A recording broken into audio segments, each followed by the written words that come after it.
El mayor logro del feminismo es cuando no se hable del feminismo. Mi jefe no estaba preparado mentalmente para que la responsable del único laboratorio de dioxinas en España estuviera llevado por una mujer. La solución es vivir en un mundo menos contaminado para que tu leche materna no esté contaminada. Solo menos del 10% del plástico que se fabrica se recicla. Están produciendo 450 millones de toneladas al año, porque si todo lo que hacemos de plástico lo hiciéramos ahora de papel, no quedaría ni un solo bosque. ¿Por qué me venden el envase con bisfenol A si se sabe que el bisfenol A es tóxico? Pues porque los políticos y legisladores no han hecho bien su trabajo. Eliminaría y cambiaría toda la clase política. La salud del planeta tarde o temprano va a afectar a la salud humana.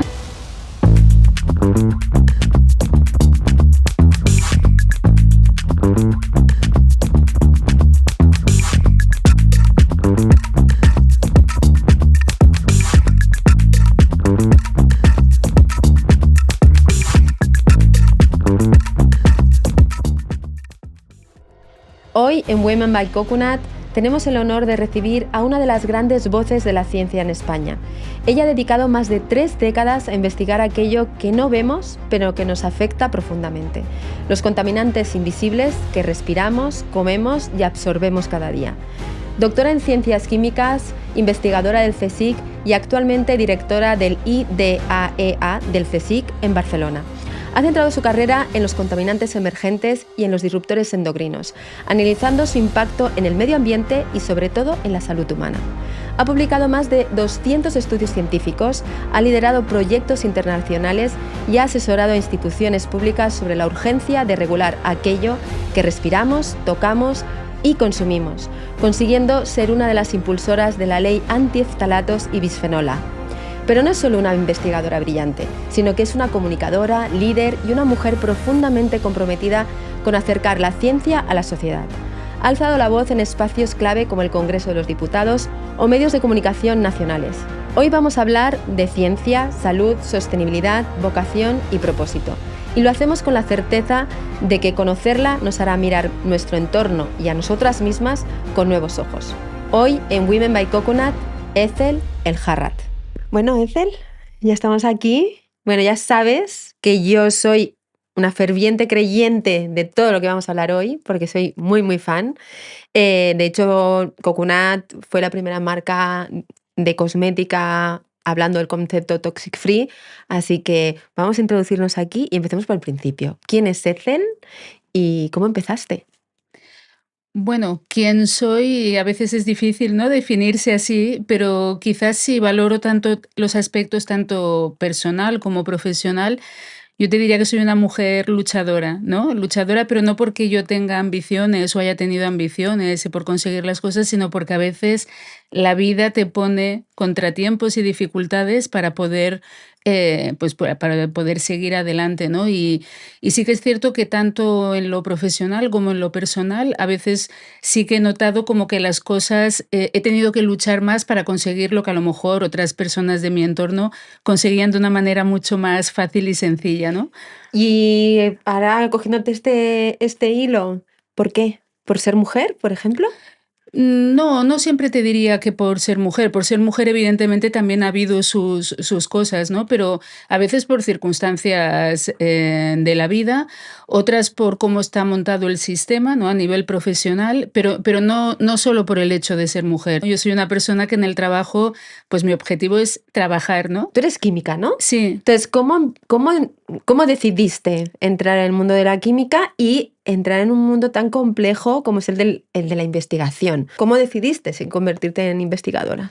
Pues la verdad es que mi aterrizaje en la ciencia fue totalmente casual. O sea, sí que es verdad, yo soy de la generación olímpica que decimos, yo terminé química en el año 92. Ah, muy bueno. Y nos llamaban la generación olímpica y había la duda, bueno, lo que se comentaba entonces es que después de las Olimpiadas pues iba a ser muy difícil encontrar trabajo, o sea, todo el boom positivo económico que había habido previo a las Olimpiadas, pues posteriormente iba a ser como complicado, ¿no?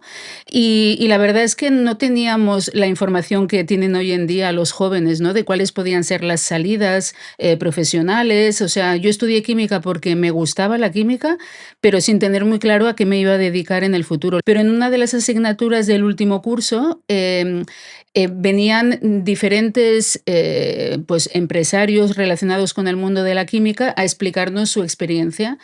Y bueno, venían de empresas privadas y un día vino, el que posteriormente sería mi jefe, vino un investigador del CSIC a explicarnos lo que él hacía. Y recuerdo que a la semana siguiente la profesora nos dijo: ay, ¿recordáis el profesor que vino la semana pasada? Dice, pues está buscando dos personas que quieran hacer la tesina para darles una beca de un año para poder hacer la tesina. Y yo pensé, bueno, como no tengo ni idea de lo que quiero hacer, voy a ir a informarme. Entonces, bueno, fui a hacer la entrevista pensando que iríamos un montón de gente y al final había 2 plazas y fuimos 2 estudiantes solo, con lo cual nos dijo, bueno, pues si queréis empezáis ya en septiembre. Y entonces yo aterricé allí sin saber muy bien lo que iba a hacer y me puse a investigar en temas de química ambiental, pues porque este profesor era la línea de investigación que llevaba, pero no porque yo tuviera en aquel momento un interés especial. ¿Y cómo es el mundo de la investigación? ¿Cómo es un día normal de Ethel en este ámbito? Bueno, claro, mi día actual es bastante distinto al que cuando empecé, ¿no? Yo cuando empecé, digamos, lo que sí que te puedo decir es que es un mundo que me apasionó desde el día ¿Sí? 1, sí.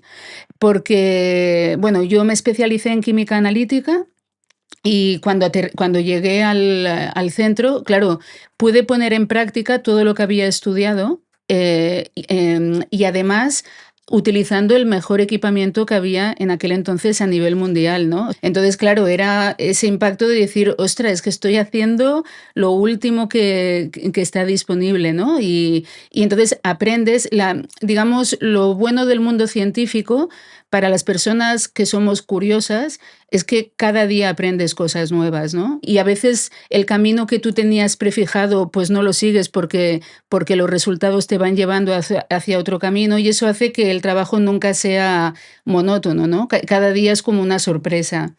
Y tú más o menos llevas como 30 años de trayectoria, más o menos.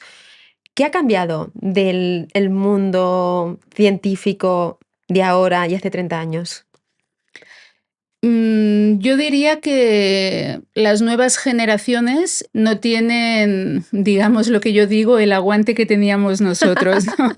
Yo no sabía lo que era la carrera científica. Yo empecé a trabajar para hacer esa tesis sin tener un objetivo futuro de quiero llegar a quedarme como investigadora en el CSIC. Yo simplemente entré yo entré para un año y llevo más de 30 allí, ¿no? Pero no tenía un objetivo. Hoy en día la gente tiene mucho más claro lo que quiere, ¿no? Entonces, cuando ya llegan, saben que si quieren dedicarse al mundo científico tienen que hacer una tesis doctoral, luego tienen que irse al extranjero, tienen que montarse un currículum con ciertos detalles. Hoy la gente tiene como más claro El camino. cuál es el camino a seguir. Y cuando empezaste, ¿tenías algún referente mujer, femenino? Lamentablemente no. Así como científica, pues todo el mundo conocíamos a Madame Curie, ¿no? Pero es la única científica un poco que todos hemos oído. Y eso lamentablemente a día de hoy, en estos 30 años, tampoco ha cambiado demasiado. Por ejemplo, pues hay los centros de excelencia del Ministerio, centros de investigación de excelencia se llaman Severo Ochoa. Los contratos para los estudiantes jóvenes que van a hacer su carrera científica se llaman Ramón y Cajal. O sea, todo tiene nombre de científicos hombres. O sea, que a día de hoy seguimos un poco te diría, no sin tener referentes femeninos, pero sin darles quizás el valor que merecerían. ¿En algún momento has encontrado un techo de cristal? Decir, es que no consigo subir. Si lo he tenido, no me he dado cuenta. O sea, yo me he encontrado muchas zancadillas en el camino, pero no te sabría decir con claridad, con certeza, si ha sido por mi condición de mujer o por personalmente, ¿no? Yo siempre digo que esto ha cambiado. Cuando yo empecé, para poder conseguir una carrera científica más fácil, digamos, necesitabas tener un padrino. Yo no tuve padrinos. Claro. ¿no? Sí, sí, sí. Entonces, claro, no sé si las trabas que he ido encontrando era por ser mujer o por no Por tener no un tener. padrino, ¿no? Digamos. Por suerte eso a día de hoy ya no es tan así. Sí que me he encontrado, o sea, si me dices, ¿te ha perjudicado ser mujer? Te diría que, por ejemplo, hay un caso claro que creo que sí. Yo empecé con un profesor que estaba poniendo en marcha el laboratorio de dioxinas. Las dioxinas son unos compuestos muy tóxicos, muy cancerígenos, que se emiten en la incineración, por ejemplo, de los residuos. Y en aquella época había mucha controversia de que había que regular y controlar estos contaminantes, ¿no? Entonces, cuando yo entré, trabajaba también otro chico, hombre, que había empezado, nada, 2 meses antes que yo, y entre los 2 empezamos a montar lo que era el laboratorio. Este chico, bueno, pues generaba ciertos problemas personales con la gente del entorno, incluso con mi propio jefe, y al final no se le continuó, digamos, el contrato y me quedé yo sola.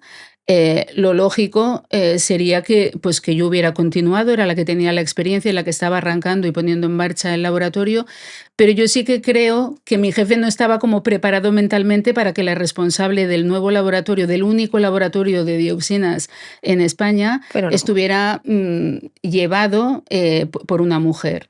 Y entonces buscó a otro compañero del grupo de investigación que no tenía nada que ver para ponerle como responsable. De toda tu carrera, ¿cuál es el logro que más te llevas? Es difícil porque, como te digo, vas cambiando de temas y cada tema que coges en ese momento es tu pasión, ¿no? O sea, y a lo mejor lo que has hecho anteriormente, que te parecía que era maravilloso, cuando te llega un nuevo problema, pues dices, pues ahora esto es lo que me encanta, ¿no? Te diría que, bueno, por ejemplo, cuando empezamos con el tema de los análisis de dioxinas, sí que es verdad que España era como íbamos a remolque de la investigación que ya se había hecho con anterioridad o que iban más avanzados que nosotros, otros países europeos, norteamericanos, etcétera. Y una vez que cambié un poco, ya dejé el tema de las dioxinas y empecé a trabajar con otras familias de contaminantes como retardantes de llama, etcétera. Sí que es cierto que allí conseguimos, pues, que las publicaciones que sacábamos a nivel de España fueran también pioneras, y de hecho parte de los trabajos que nosotros hicimos sí que sirvieron de base para que luego posteriormente ciertas familias de esos compuestos se incluyeran en la Convención de Estocolmo, que los prohíbe a nivel internacional, ¿no? Entonces, bueno, sí que fue ese cambio de ver como que a nivel español estábamos como un paso atrás y ya ponernos al día y situarnos en primera línea. Muy bien, muy bien. Y al revés, algo que digas, ay, y que luego tuviste que aprender de ello. Bueno, yo creo que un científico tiene que estar preparado para los patinazos y los fracasos. O sea, el hecho en sí de ser científico es porque vas a tener pequeños fracasos, ¿no? O sea, tú cuando investigas pruebas cosas y no te va a salir todo a la primera. Evidentemente tienes muchos fracasos, muchas cosas que pruebas y que no salen. Entonces yo creo que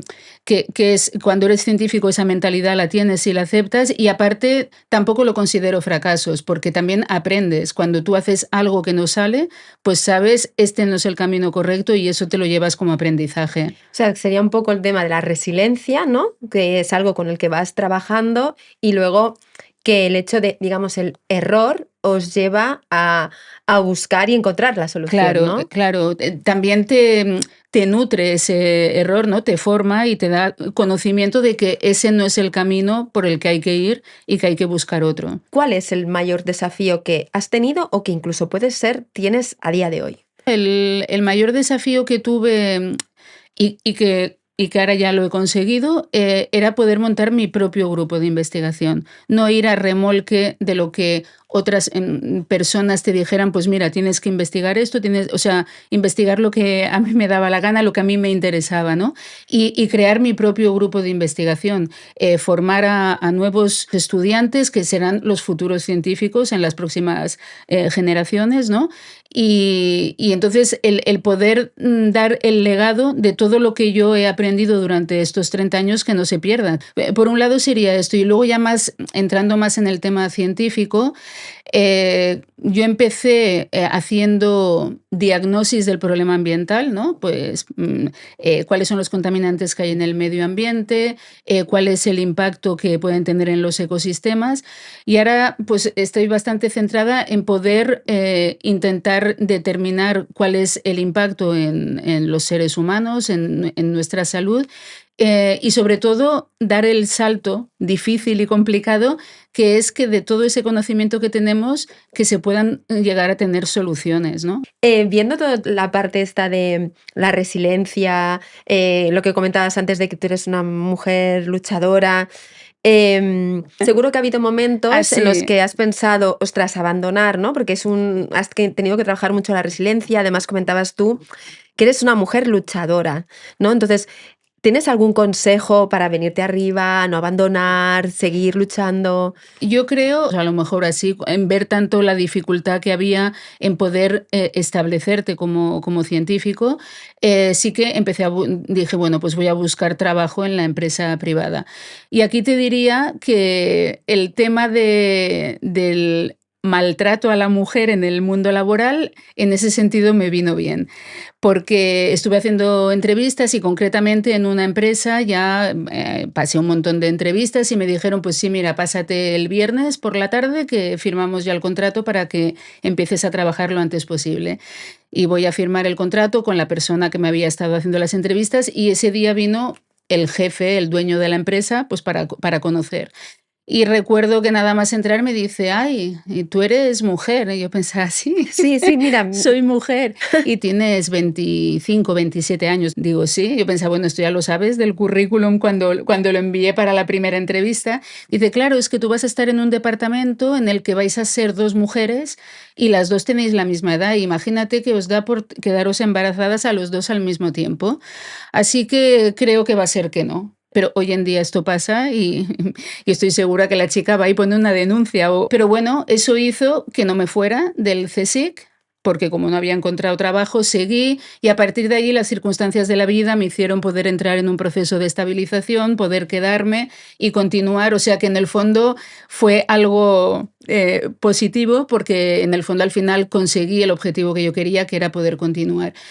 Y el consejo, ¿por qué nos quedamos y por qué resistimos? Es porque realmente nos apasiona el trabajo. O es sea, la un pasión. científico tiene que ser un apasionado de su trabajo. Qué bueno. Y retomando esto que comentabas, ¿no? Es cierto que estos comentarios los hemos vivido, yo creo que casi todas en aquella época los hemos vivido, ¿no?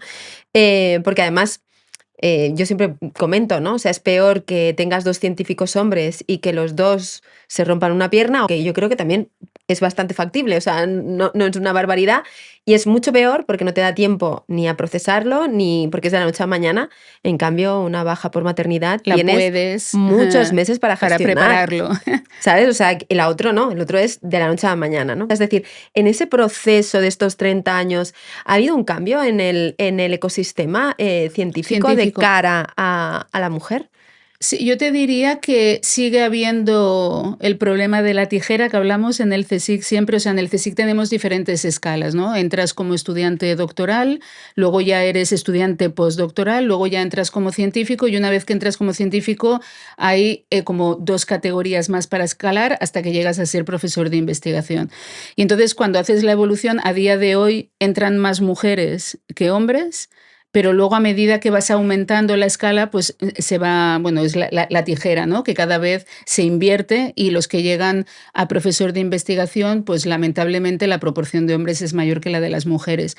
Pero sí que hay un cambio en el sentido, por ejemplo, yo cuando empecé, todos los jefes de grupos de investigación eran hombres, había muy pocas mujeres. Y hoy eso ha cambiado, hoy somos muchas las mujeres que somos jefes de nuestro grupo de investigación y también a nivel de dirección de los institutos, por ejemplo, ¿no? Sigue habiendo, bueno, el CSIC tiene más de 120 institutos en toda España, sigue habiendo más directores hombres, pero cada vez vamos intentando igualar esa. ¿Qué habría que hacer desde tu punto de vista para que se ayudara a esa equidad? Bueno, ahora te voy a comentar una cosa, es que la mujer no se atreve a presentarse. ¿no? Entonces es como que la mujer piensa que ella no va a ser capaz de asumir ese cargo de responsabilidad. Ya te digo, a mí no me pasó. Yo siempre he tenido claro lo que me gusta, pues apoyo y voy a por ello, ¿no? Y ese es el consejo que daría a todas las chicas jóvenes de hoy en día, ¿no? Uno tiene que conocer en qué es bueno, pero si hay algo que te gusta, da igual si es un mundo masculino o si es un mundo femenino, que todos podemos hacer lo que queramos, ¿no? Entonces, yo creo que ahí también es la propia mujer la que tiene que ganar seguridad en sí mismo, para entender que está igual o mejor capacitada que un hombre. Mira, el otro día vi un vídeo de estos de TikTok que me llamó mucho la atención, que era, se veía como diferentes generaciones, ¿no? Pues era la abuela que le pasaba a la madre Madre. una vela, ¿no? Y entonces mientras le pasaba esa vela se escuchaba una frase, ¿no? Que decía algo así como, niña, pórtate bien y sé muy educada porque si no van a pensar mal de ti. Entonces ella lo cogía. Entonces ella le pasaba el testigo a la hija y era, lo que le pasaba era, oye, siempre sonríe, sé amable y sé franca, porque si no, no vas a encajar, ¿no? Y entonces la niña cogía la vela y la apagaba, ¿no? O sea, tenemos cosas que es cierto que llevamos arrastrando, y que tal vez tenemos que como cortar Lo que esas pasa cosas que y irles diciendo que aprovecho, chicas, todas podéis. Aquí tenéis a una súper científica y yo soy emprendedora, son mundos difíciles. principalmente gestionados por hombres y se puede, ¿no? Sí. También quería comentar en relación a lo que decías, que creo que es muy importante, habría que decírselo a las chicas jóvenes, pero también a sus padres. Claro. O sea, son los padres los que tienen que transmitir eso en sus casas. Yo quizás, a mí no me pasó, tengo la suerte de que mi madre era de las madres de todos mis amigos, de las pocas que trabajaba. Entonces yo siempre he vivido en casa, pues que mi padre ayudaba a mi madre en casa, mi madre trabajaba, tenía pues su vida familiar, pero también su vida profesional. Y creo que cuando tú ya lo has vivido en casa es mucho más fácil que sin que te lo expliquen. A mí nadie me ha dicho, tú puedes ser científica. O sea, es algo que ya innatamente sabes, pues si yo quiero hacer esto, pues lo voy a Claro, porque intentar. has vivido sin límites, ¿no? Sí, Cuando hay una cosa que tiene un límite y hay un marco, es más difícil ver que tú puedes traspasarlo. Entonces, tienes un referente y que exacto. nosotros, ¿no? Yo ahora, pues nosotras, ¿no? Somos madres, yo madrastra, tenemos que explicarles que sí se puede, que no Sí, hay un mundo de hombres y de mujeres, sino que todo lo que tú quieras hacer dentro de tus capacidades, edades. puedes. Y bueno, y como mamá de 3 hijos, ¿cómo se lleva pues esto, ¿no? El ser mamá de 3 hijos? Bueno, fueron años duros, ¿no? Porque aparte tengo 3 hijos, encima yo sí que tenía claro que los quería criar a la vez, que no estuvieran muy espaciados. Una cosa bastante intensa. Todo esto con las 16 semanas exclusivas, sin lactancias y sin otras posibilidades que gracias a Dios han ido mejorando y espero que sigan mejorando en el futuro. Y teniendo que trabajar y en el mundo científico el problema que hay es de que no puedes tener huecos en tu currículum, ¿no? O sea, Claro. cuando tú te presentas a una posición para ser científico, tienes que demostrar que has tenido una carrera continuada. Cuando yo me presenté en las oposiciones me decían, ni se te ocurra decir que has tenido un parón porque has sido madre, ni digas que eres madre, ¿no? Hoy en día sí, hoy en día se tiene en consideración y evidentemente si se presenta una candidata que ha sido madre, entienden que durante el periodo de embarazo y de la maternidad, en el permiso de maternidad, pues no has podido estar tan activo, ¿no? Entonces sí que fueron momentos de que no tienes ni un minuto para ti, todo se lo llevan tus hijos y el trabajo. Es verdad que no puedes evolucionar al ritmo que evolucionan los hombres en el mundo científico cuando tienes esa carga, pero yo también digo que eso es la elección que tuve yo, ¿no? O sea, yo creo que yo decidí que anteponía mi vida personal como madre a mi vida profesional, a pesar de que me apasionaba mi vida profesional, pero más me apasionaba ser madre. Y entonces me cogí mi tiempo, no dejé el trabajo, sino que continuaba a un ritmo quizás más lento. Evidentemente, si no hubiera sido madre, hubiera conseguido la situación que tengo ahora, lo hubiera conseguido antes, pero no habría vivido el haber podido dedicar y criar personalmente yo a mis hijos, ¿no?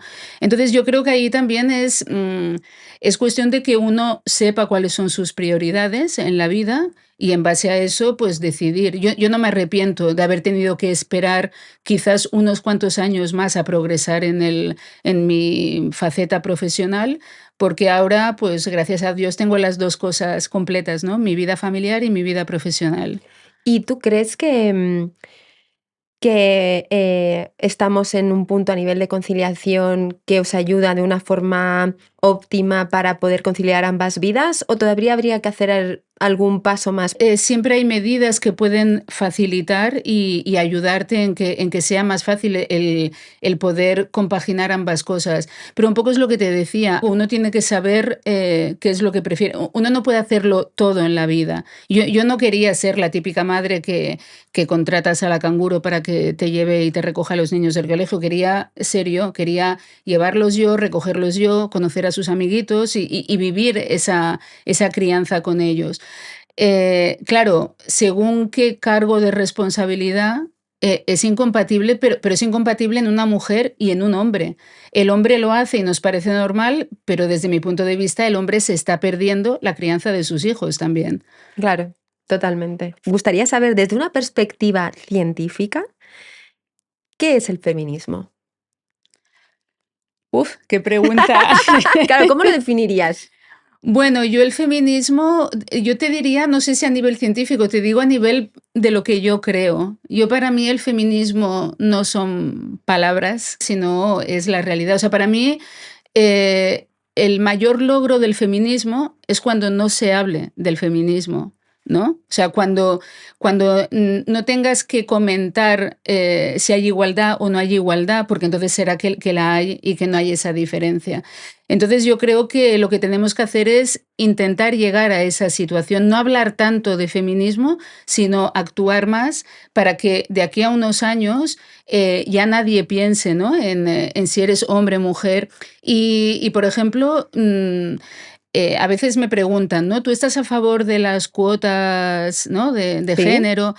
Claro, a veces dices, bueno, estoy a favor quizás por la situación actual, pero estoy totalmente en contra. No quiero que me lo concedan a mí por ser mujer, yo quiero que me lo concedan porque la investigación que estoy proponiendo es la más interesante, no porque soy mujer. O sea, claro. yo quiero competir en la misma liga de todos los científicos, sean hombres o sean mujeres, ¿no? Entonces yo creo que el feminismo, el objetivo final es poder conseguir una situación así. O sea, yo creo que ninguna mujer quiere hacer o estar en un consejo de administración o estar en lo que sea por el hecho de ser mujer. Lo que pasa que a día de A hoy día de hoy es es necesario, necesario para hacer exacto. ese hueco, pero esperamos todas que esto en algún Momento. momento desaparezca. Si pudieras investigar libremente, tuvieras el dinero sin límite y todo sin límite, ¿qué investigarías? Seguiría un poco la línea de investigación que estoy siguiendo, de lo que te comentaba al principio. A día de hoy, un poco investigo lo que realmente yo quiero investigar. Es cierto que tenemos limitaciones, pues, económicas, de tiempo, etcétera, ¿no? Pero sí que, bueno, yo ahora estoy bastante centrada en evaluar cuál es el impacto de los contaminantes tóxicos en los humanos y evaluar las vías de exposición, ¿no? En nuestro país, la única manera de poder investigar, de poder conseguir dinero, proyectos de investigación, hay una convocatoria en la que tú te presentas. Y claro, las convocatorias están centradas a temas específicos, no puedes escoger tú el tema que quieras. Entonces, en el ámbito en el que trabajo yo, se tratan como los temas más genéricos y yo, pues a veces hay cosas que quizás a día de hoy no se les están dando tanta importancia, pero que yo considero que sí que son importantes. ¿Y esos temas cuáles son? O sea, vamos a ponerle nombre, ¿no? Sí, Exactamente, tú estás en este área. ¿Qué es Sí, exactamente? por ejemplo, pues lo que te comentaba, ¿no? A cómo estamos expuestos los seres humanos a estos compuestos tóxicos. Lo general que se estudia en el mundo científico es pues por el aire que respiramos y por lo que comemos, ¿no? Los alimentos que comemos y lo que bebemos. Y sí que es cierto que hemos investigado en este sentido, hay muchos estudios, pero luego también hay otra vía de exposición mucho menos estudiada, que es la del contacto dérmico, y que no se tiene en cuenta, pero que nosotros estamos haciendo ya en nuestro grupo de investigación algunos estudios. Por poner un ejemplo, cuando surgió la pandemia, evaluamos el impacto que era llevar las mascarillas, ¿no? Llevábamos pues todo el día la mascarilla puesta, mascarillas que tenían presencia de compuestos tóxicos y que parte de esos compuestos los respirábamos, y también parte pasaba a nuestra piel. O ahora lo más reciente que estamos evaluando es, pues, qué pasa con el uso de los productos menstruales, ¿no?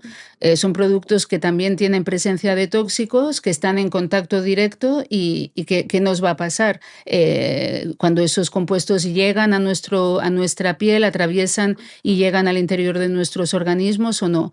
Y por ejemplo, el estudio este de que estamos hablando, ¿no? Del contacto de, entiendo que son compresas, tampones, Sí, copa menstrual, menstrual. ¿no? ¿Durante cuánto tiempo estáis realizando o sea, ¿Cuánto dura un estudio? exacto, claro. Primero pensamos, bueno, yo estoy bastante centrada en todo el problema de los compuestos químicos que se añaden a los materiales plásticos. Todos estos productos menstruales llevan plástico, pues pensamos, habrá presencia en principio de estos compuestos tóxicos. Lo primero es analizar y ver si realmente hay la presencia de estos compuestos tóxicos. Cuando tú vas a comprarte un producto, no te pone etiquetado todo lo que hay. Entonces, bueno, pues tenemos que investigar a ver qué es lo que Y hay. de hecho, etiquetar lo que hay o lo que no hay está prohibido. Es decir, esto no sé si lo sabías, No, pero a mí me ha pasado. O sea, nosotros, por ejemplo, no podíamos poner, y no se puede legalmente, poner sin parabenos. ya, Porque supuestamente, como es un ingrediente que no está tipificado como tóxico, pues yo no lo puedo poner. Yo no puedo ya, informar al consumidor. Entonces, lo que estás diciendo es que es tanto sí, para bien como para mal. mal, sí.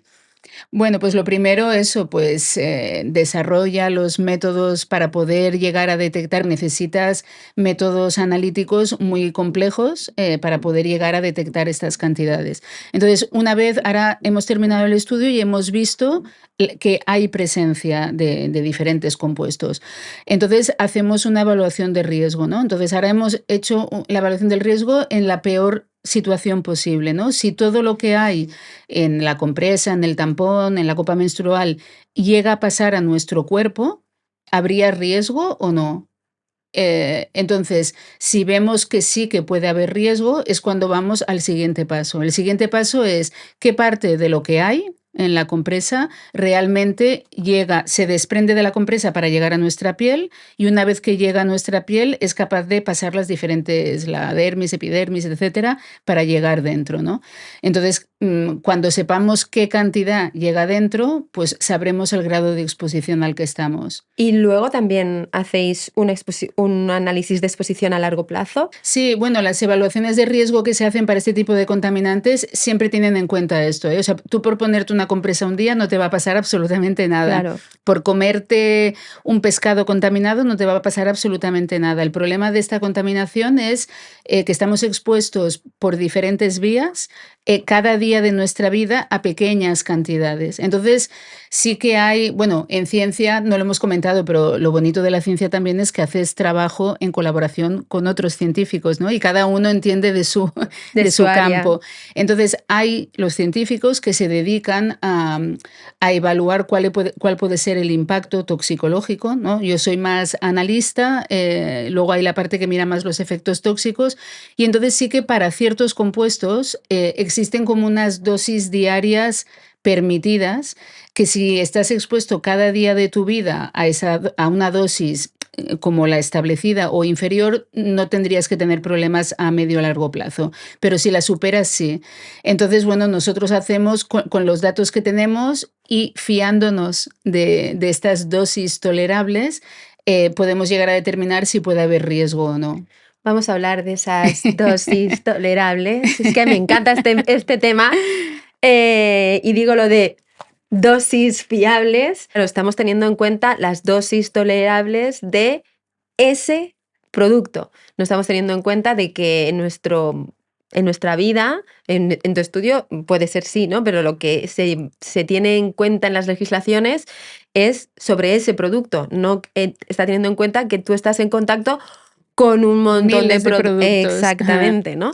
Bueno, ¿Qué pasa las con dosis eso? diarias, nosotros cuando hacemos la evaluación de riesgo tenemos dosis diarias totales. O sea, digamos, por ejemplo, la Agencia de Protección Medioambiental Americana, que es la que suele poner estos límites, te dice, pues no puedes tomar más de tantos, yo qué sé, microgramos o nanogramos o lo que sea al día de este compuesto.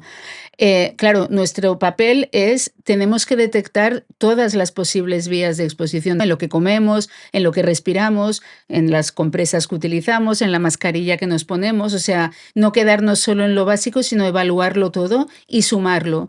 Si la suma de todo está por debajo, perfecto. Si está por encima, tenemos digamos, tenemos que ver cuál de todas las vías de exposición es la más preocupante y la que podemos intentar minimizar. Pero incluso haciendo este trabajo, que no es nada sencillo y que es muy largo, tampoco es el correcto definitivamente, porque no estamos expuestos solo a un único contaminante, estamos expuestos a miles de contaminantes. Y las dosis diarias solo consideran la exposición a ese compuesto solo. Entonces, muchas veces hay sinergias, ¿no? Cuando estás expuesto a 5 compuestos distintos, pues igual la dosis diaria de cada una de ellas tendría que ser inferior a lo que si solo tuvieras un contaminante. Pero que no es así, No es ¿no? así. Entonces, y una pregunta, bueno, todo esto te lo estaba preguntando porque yo, por ejemplo, además luego me he enterado de que es conocido común, ¿no? Que es Nicolás Olea. Nosotros Sí. hemos tenido muchísima suerte de que nos ha ayudado muchísimo. No creo que lo veas, pero bueno, te mando un besazo. Eh, y una de las cosas que hablaba con él era, y yo le decía, es que no te puedes ir, no puedes dejar este tema. Digo, tienes proyectos tan grandes que podrían cambiar tantas cosas y no cambian, ¿no? Entonces, digo, no puedes dejarlo. Entonces, tú en 10 años, 20 años, ¿qué te gustaría que pasara con todas tus investigaciones? Pues me gustaría haber podido conseguir el que el mundo político y de las administraciones nos hicieran caso, hicieran de verdad lo que tanto se habla ahora del Science for Policy, ¿no? De vamos a oír lo que dicen los científicos para actuar en concordancia con lo que los científicos nos están contando que pasa. Pues me gustaría que de aquí a 10 años parte de lo que nosotros hemos ido trabajando, de lo que yo he ido investigando, pues pudiera dar frutos a que ciertos compuestos que hemos demostrado que estamos altamente expuestos y que son tóxicos, pues que se regularan, que se prohibiera su uso o que se regulara a niveles que no nos produjeran un posible impacto en la salud. Y estamos hablando de contaminantes. ¿Qué es un contaminante? Cuando doy charlas de estas, a veces es en el público hay químicos y me dicen, parece mentira que tú siendo química trates tan mal a los productos químicos. Entonces, bueno, vamos a aclararlo. Utilizamos cientos de miles de productos químicos, de los cuales una gran cantidad de ellos son muy útiles y muy valiosos. Y seguros. Y seguros, exacto. Y gracias a esos compuestos químicos hay muchos avances sobre todo también en temas de medicina, etcétera, y que son perfectos, ¿no? Pero hay una cantidad de estos compuestos, que son también bastantes, que el hecho de usarlos conlleva una contaminación del medio ambiente, de los ecosistemas terrestres y marinos, y que luego puede llegar a nosotros, a los seres humanos. Y que son compuestos que no nos van a dar el problema de esta contaminación, de estos contaminantes, es que no vemos causa-efecto de inmediato. Un poco lo que te comentaba, ¿no? Estamos expuestos cada día de nuestra vida a dosis muy pequeñitas que en el día a día no nos pasa nada. Nosotros lo llamamos la contaminación silenciosa, porque no se muestra en el día a día. pero que sí que se ha demostrado que a medio o largo plazo puede generar diferentes tipos de enfermedades. ¿Qué tipo de enfermedades? Por ejemplo, en el material plástico, por poner un ejemplo, de ahora, todo lo que utilizamos de material plástico, estos compuestos químicos que van asociados al plástico, poquito a poco se van desprendiendo y se van liberando. Se van liberando al aire que respiramos, se van liberando al alimento que contiene un envase de plástico, por ejemplo, y todo eso, una vez que entra en nuestro organismo, puede pasar dos cosas: o bien que nuestro metabolismo sea capaz de metabolizarlo y eliminarlo, pues a través de la orina o a través de las heces, o bien que no seamos capaces de metabolizarlo y que quede dentro de nuestro organismo y se vaya acumulando. O sea, cuando tienes 10 años tendrás un nivel de contaminación, cuando tengas 20 lo tendrás mayor, cuando tengas 50 mayor, y va creciendo a medida que tú creces. En los hombres, en las mujeres tenemos un método de detoxificación que tampoco no es el deseable, pero lo tenemos, ¿no? Entonces, el hecho de tener esos compuestos dentro de nuestro organismo puede llegar a generar, dependiendo del compuesto químico. Hay compuestos que muchos de ellos son disruptores endocrinos. Disruptores endocrinos significa que mimetizan la función hormonal. Entonces, lo que hacen es distorsionar cómo funcionan nuestras hormonas, ¿no? Entonces, ahí pues, puede haber problemas de crecimiento, de reproducción, de diabetes, de tiroides. Bueno, los casos son infinitos, ¿no? ¿Cáncer? Algunos de ellos también son cancerígenos, diversos tipos de cáncer que también pueden provocar. Muchos también son neurotóxicos. Hay muchos estudios que ahora están encontrando relaciones con desarrollo de Alzheimer. Y tú has escuchado, antes lo comentabas, ¿no? Que habías estudiado los retardantes de llama, ¿no? Creo que los retardantes de llama está en todo, ¿no? Me da la sensación. Los retardantes de llama son compuestos que se añaden a todos los productos, pero aparte por ley. Claro. O sea, por ley es necesario añadir retardantes de llama a cualquier material y tiene su explicación. Un retardante de llama lo que hace es que, si por ejemplo ahora estamos aquí, si ahora empezara un incendio, si esta alfombra tiene retardante de llama, va a ralentizar que se propague el fuego, con lo cual nos da más margen de acción, pues, para poder salir, y los daños materiales y humanos, pues evidentemente serán inferiores. Entonces, por ley es obligado que todo lo que se fabrique lleve retardante de llama. ¿Cuál es el tema que nosotros decimos? La química es maravillosa. Somos capaces de desarrollar químicos que nos retrasen la propagación de las llamas, ¿no? Pero vamos a buscar compuestos que no sean tóxicos, ¿no?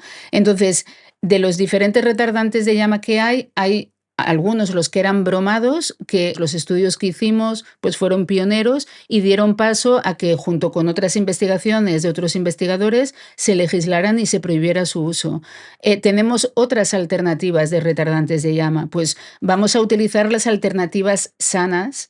¿Y por qué no se utilizan las alternativas sanas? ¿Son más caras? Bueno, supongo que siempre hay temas de coste, tema de no querer invertir en investigación. Claro, cuando tú prohíbes un compuesto, pues las empresas tienen que dedicar parte a investigar alternativas que no sean nocivas, cuando les es más fácil utilizar lo que han estado utilizando hasta el momento. Estás diciendo, además me ha gustado mucho, que cuesta invertir en investigación. Y a mí me gustaría, más o menos, no sé si tienes estos datos, pero ¿cuánto os cuesta investigar una sustancia? Uno de los proyectos que tuvimos era evaluar una familia de plastificantes de las miles que Por hay ejemplo. en la alimentación típica de un español y en el aire que respiramos en nuestras casas, en nuestros trabajos, en el coche, etcétera. Pues este proyecto de investigación duró unos 3 años y, digamos, la financiación que obtuvimos estaría en torno a 200.000 euros. ¿Cuántos proyectos tú conoces, tanto tuyos como de colegas, tanto a nivel nacional como internacional, que se ha invertido alrededor de esto y ha acabado ese estudio en un cajón? Pues te diría que lamentablemente la gran mayoría. Nosotros cuando encontramos investigaciones que creemos que son de relevancia para el público, pues sacamos una nota de prensa y bueno, pues a partir de ahí, pues los periodistas, si lo encuentran interesante, le dan difusión, ¿no? Nosotros en este estudio encontramos que había presencia de ftalatos y que el consumo, sobre todo en la dieta para niños, hacía que las dosis diarias supusieran un riesgo, ¿no? Para los niños. Yo creo que es un resultado bastante relevante como para que alguien lo tenga al menos en consideración. Y no, pues es un resultado que hemos tenido, hemos difundido para que la sociedad lo conozca, porque yo siempre digo que yo soy una trabajadora pública, o sea, a mí me pagáis el salario todos los españoles, soy funcionaria, entonces yo creo que con el dinero que yo tengo para poder investigar, tengo que devolver lo que yo aprenda a la sociedad. Entonces, bueno, es lo máximo que hemos podido hacer, no ha ido a más. Claro, es que esto es lo que quería incidir, ¿no? En el tema de que no se os escucha. O sea, investigación hay muchísima, de altísimo nivel, pero no se hace nada con esa información y creo que es importante que no es que una mañana te levantas, entras en ChatGPT y le Y dices, oye, no sé qué, no sé cuántos, y en 2 horas tienes un resultado. no, y este estudio que te digo eran 3 años, pero con este estudio tampoco llegas a conclusiones finales. O sea, y la conclusión que llegamos de que podía haber riesgo es porque te aprovechas de estudios de otro, lo que te comentaba, de toxicólogos que igual han invertido 3, 6 o 10 años en poder llegar al dato del que tú luego también te aprovechas para poder completar tu estudio. Entonces, son estudios muy largos, es cierto, y es lástima que con la de años y dinero que se invierte, luego no se haga nada al respecto. Y cuando hicisteis este estudio, ¿también evaluasteis la leche materna, por ejemplo? Bueno, la leche materna la evalué hace muchos años que empecé a trabajar. De hecho, analicé hasta mi propia leche materna. ¿Y qué sorpresa te llevaste? Si te Y llevaste sí, alguna. bueno, sorpresa no, porque ya sabía que me lo iba a encontrar. Un poco volviendo a lo que comentábamos, ¿no? ¿Cómo se detoxifica una mujer? Pues teniendo hijos.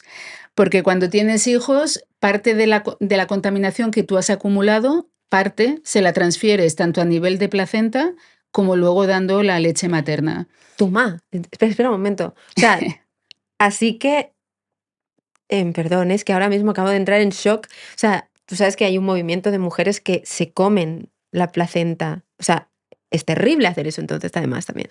Bueno, a través de la placenta se lo haces llegar al bebé, pero en la placenta también hay Claro, presencia de exacto. Si contaminantes. además Sí, encima sí, haces esto, sí. en ese proceso de detoxificación que habías tenido, lo has perdido. Claro, porque te lo vuelves Claro, a vuelve a comer. entrar.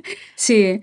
Pero bueno, y encima hay estudios que, claro, esto cuando lo explicas la gente, wow, ¿no? El primer hijo es el que recibe la mayor carga. Toma. Porque claro, yo por ejemplo tuve a mi primera hija con 30 años, ¿no? Pues todo lo que había acumulado en 30 años, a ver, no le cedes todo, ¿eh? Pero digamos, el porcentaje que le vas a ceder es de una base más grande. Luego yo al cabo de 2 años tuve a mi segundo hijo y en esos 2 años me seguí contaminando, pero no tanto como inicialmente, con lo cual hay estudios que muestran que cada hijo que das tiene menos, la leche materna está menos contaminada, porque ya el Claro. grueso se lo has dado al primer hijo, ¿no? De todas formas, aquí sí que quiero hacer un apunte, porque este es importante. Lo que te digo, yo analicé mi propia leche materna, encontré presencia de contaminantes tóxicos, muy tóxicos, pero di de pecho a mis hijos, porque los beneficios de la lactancia son superiores a lo que pueda causar esta transferencia. Y yo siempre digo que como sociedad lo que tenemos que conseguir no es decir, pues no doy leche materna a mi hijo. No, lo que tengo que conseguir es no quiero que mi leche esté contaminada Exacto. para poder seguir dando la lactancia, ¿no? La solución no es no hacerlo, la solución es vivir en un mundo menos contaminado para que tu leche materna no esté contaminada. Y aparte de los beneficios que tiene la leche materna, yo creo que también habría que analizar las leches que hay por ahí y ver Sí. qué tienen. Bueno, sí, también tienen, pero, Más pero controlado, obviamente, más sí. controlado. Y actualmente, ¿cuál es el contaminante que más te preocupa? Yo te diría que ahora uno de los problemas ambientales más importantes que sufre nuestro planeta es la contaminación por plásticos y todo lo que eso conlleva, los microplásticos, los nanoplásticos y los compuestos químicos que están asociados a esos materiales plásticos. Es una contaminación que creo que se nos está yendo de las manos porque lo mismo, no nos escuchan, no escuchan las evidencias científicas de infinidad de científicos del mundo entero que están alertando sobre esta problemática y cada año se sigue produciendo mayor cantidad de plástico virgen, ¿no? Y además el crecimiento es exponencial. Entonces, si a día de hoy que se están produciendo 450 millones de toneladas al año, tenemos el problema que tenemos, se prevé que de aquí 10, 15 años lleguemos a los 1.000 millones, porque el crecimiento es exponencial. Entonces, si no somos capaces de solucionar el problema ahora, ¿vamos a ser capaces de solucionarlo con este crecimiento tan bestial? Por eso yo siempre digo que la primera medida que hay que tomar contra esta contaminación es poner un tope a la producción de plástico virgen. No podemos seguir produciendo todo lo que queramos, hay que poner un tope. Pero lamentablemente no Es se nos muy escucha. difícil. Pero vamos a hablar de esto porque yo creo que es muy interesante, ¿no? Volvemos al mismo punto. Cuando hablamos de contaminación por plásticos, la gente piensa en el plástico, pues eso, la bolsa que me encuentro cuando voy a primera hora a la playa, ese es el contaminante, ¿no? O el hecho de que hay microplásticos, porque yo los veo, ¿no? Ujú. Pero como bien has comentado, ¿no? Hay una parte y que tienen una contaminación muy alta, que además, pues por poner nombres, ¿no? Antes has comentado oftalatos, ¿no? Hay más Sí. cositas por ahí. ¿Qué nombres tienen? Bueno, los plásticos, piensa que existen más de 12.000 compuestos químicos que se utilizan en la fabricación de plásticos. Evidentemente, no tenemos 12.000 productos en una bolsa de plástico, pero dependiendo del tipo de plástico que vayas a fabricar y la utilidad que le quieras dar, se utilizan más de 12.000 compuestos químicos, ¿no? De estos 12.000, existen como unos 2.500 que por propiedades físico-químicas y estructuras moleculares, el mundo científico dice, ojo con estos 2.500 que podrían ser tóxicos. Y estudios que hayamos podido ya demostrar que sí que son tóxicos, pues habría más de 60, 70 compuestos que a día de hoy ya está demostrado, ¿no? De que son tóxicos. Entonces, estos compuestos son los que realmente preocupan. Por ejemplo, cuando se habla tanto de microplásticos, ¿no? Los microplásticos, cuando los encontramos dentro de nuestro organismo, que ahora hay infinidad de trabajos que los hemos encontrado pues, en todas partes, ¿no? En leche materna también, en el cerebro, los pulmones, etcétera. La gran toxicidad de un microplástico viene dada por qué compuestos químicos lleva asociados. ¿Cuáles son estos compuestos químicos? Pues son compuestos que no se ponen porque sí, se ponen porque tienen una utilidad, ¿no? Pues por ejemplo, los plastificantes, ¿no? Los plastificantes son compuestos que se añaden para, si tú quieres tener una bolsa, tendrás que darle un compuesto que haga que sea flexible. Si tú quieres un cubo de plástico duro, tendrás que ponerle compuestos que le den dureza, ¿no? Pues estos son los plastificantes. Luego están los estabilizantes, que son compuestos que se añaden para que durante todo el proceso de fabricación no se degrade el material. Luego están los filtros solares, ¿no? Por ejemplo, si tú quieres el plástico para un invernadero, tendrás que añadirle filtros solares para que la exposición continuada al sol que tiene este material, pues haga que dure más el material. Los retardantes de llama que antes hablábamos, los antibacteriales, ¿no? Todo lo que está en contacto con alimentos, tenemos que evitar que crezcan bacterias en el envase donde vas a poner alimentos.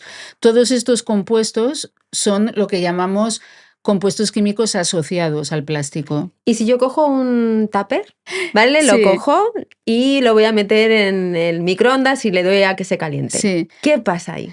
Bueno, lo que comentamos, el plástico tiene estos compuestos que aparte no están unidos fuertemente, con lo cual, o solo por el hecho de estar aquí, está liberando pequeñas cantidades de estos compuestos. ¿Qué pasa? Que cuando tú le añades el calor, que añades el calor cuando lo cocinas o en el microondas, esta liberación se produce en un grado muy superior a temperatura ambiente. Con lo cual, el tupper de por sí ya te puede estar liberando esos compuestos, pero cuando lo pones en el microondas los libera mucho más. Totalmente. Y ¿Y qué conta- y libera? ¿Qué contamina. libera? Cosas, nombres, que la gente escuche. Yo antes hemos hablado de Bueno, ftalatos. pues a ver, de plastificantes nosotros hablamos de los eftalatos, de los organofosforados, retardantes de llama bromados, bueno, bisfenol A también, ¿No? Es más que nada que les compuestos, suenen, que luego cuando lean una nota de prensa digan, sí, ¡ah, vale! compuestos perfluorados también, ¿no? Es que es infinito, te podría hablar de infinidad de...